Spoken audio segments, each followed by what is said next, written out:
Kita sudah bersama dengan Sani Budianti Hermawan, psikolog anak, remaja, dan juga keluarga. Ya, selamat siang Mbak Sani. Ya Mbak Sani, ini aduh gimana ya, ini saya sampai bingung atau ya bingung juga ini mau mulai bertanya dari mana gara-gara adanya grup menyimpang fantasi sedara ini. Nah, menurut pendapat Anda ini seperti apa Mbak Sani?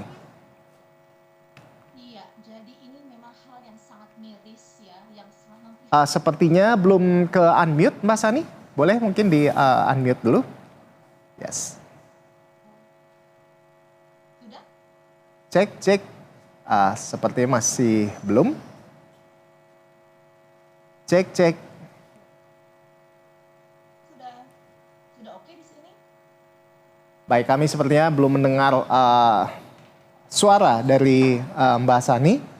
Mungkin masih terjadi kendala teknis ya. Oke. Sudah saya buka.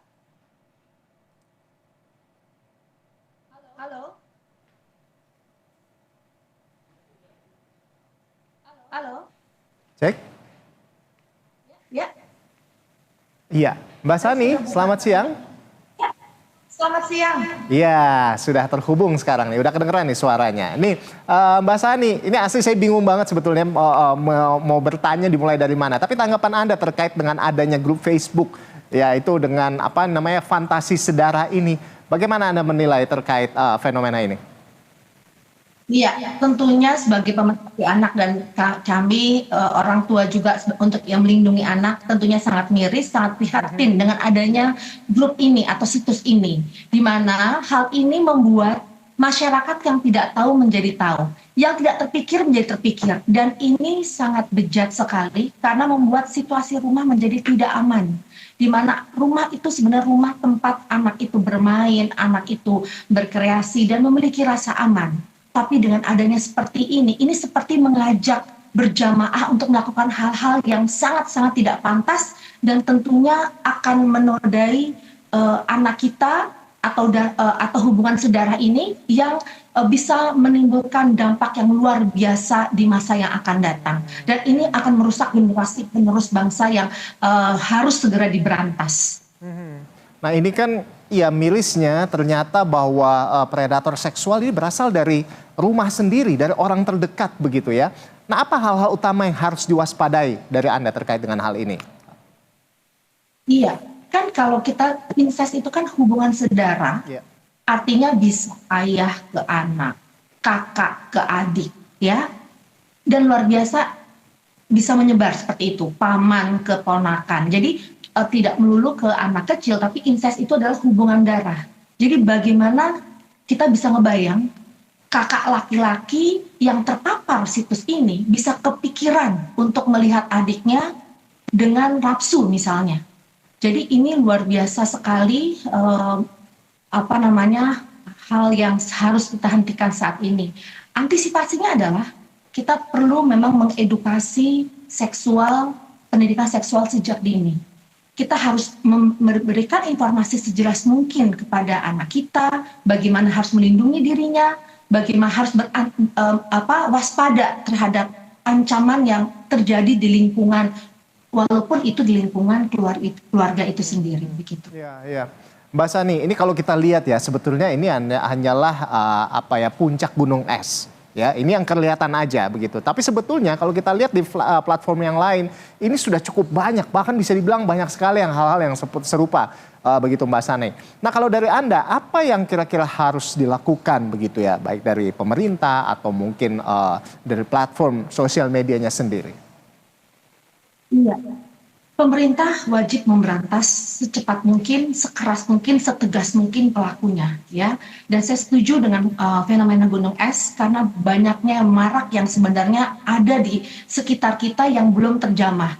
Jadi saya juga mengharap masyarakat yang mengetahui ini segera melaporkan, dari mulut ke mulut kita memberikan informasi yang supaya penegak hukum juga bisa bekerja dengan baik, dan kita jangan silent, jangan diam. Ini adalah tanggung jawab kita bersama masyarakat Indonesia untuk memberantas hal ini. Dan jangan justru disebarkan. ketika orang tahu ada hal ini justru disebarkan untuk masuk ke dalam grup ini. Nah, ini termasuk mensosialisasikan hal buruk di masyarakat. Dan mari kita bersama-sama bergandengan tangan untuk memberantas hal ini, melaporkan kalau kita tahu ya, dan kemudian juga mengedukasi di keluarga tentang pendidikan seksual sejak dini begitu. Nah, tapi kalau dari Anda sendiri, Mbak Sani, apa sih sebetulnya penyebabnya sampai ada orang-orang yang akhirnya mulai berpikir untuk melakukan hubungan incest ini atau hubungan saudara ini? Apa faktor-faktor yang mempengaruhi mereka sebetulnya ini, Mbak Sani? Incest itu termasuk kelainan seksual, di mana orang melakukan fantasi seksual dengan keluarga sedarahnya. Dan tidak hanya fantasi, tapi juga bisa melakukan kontak langsung secara langsung begitu. Dan ini merusak hubungan, merusak moral, merusak tatanan masyarakat. Bagaimana, kebayang nggak kalau misalnya perempuan mengandung dari kakaknya sendiri misalnya, pasangan ini kan luar biasa, dan ini memancing banyak akhirnya perkosaan misalnya gitu ya, kemudian juga tadi hubungan jadi hancur, tatanan hancur, dan ini negara kita ini juga bisa hancur dengan adanya informasi seperti ini. Yang paling parah adalah orang yang tidak terpikir bisa terpikir, itu yang menurut saya menginspirasi hal yang apakah ini memang muncul dari faktor eksternal? Karena mungkin karena sepertinya tidak mungkin begitu kalau ini adalah muncul karena memang turunan atau dari gen yang memiliki ketertarikan dengan hal ini, penyimpangan seperti ini, ataukah mungkin dari eksternal seperti pornografi dan seterusnya, atau mungkin adanya trauma masa lalu, atau seperti apa biasanya hal ini bisa terjadi? Iya, kan kelainan seksual memang terjadi karena memang ada internal dan eksternal. Tapi menurut saya faktor eksternal itu sangat mempengaruhi apa yang dia tonton, fantasi apa yang dia munculkan. Kemudian bisa juga memang adanya perlakuan tidak baik di masa lalu, ada trauma dan sebagainya. Pelecehan seksual juga termasuk. Tapi memang setiap individu harus dievaluasi apa motifnya. Tapi yang jelas, justru yang paling parah kalau ini ditularkan. Jadi satu orang yang punya kelainan seksual, tapi dengan ini digembar-gemborkan, ini membuat orang yang normal menjadi berpikir hal yang sama. Karena ini tadi, jadi seperti kayak mensosialisasi hal tersebut. Mbak Sani. Iya, di sosial media itu juga termasuk.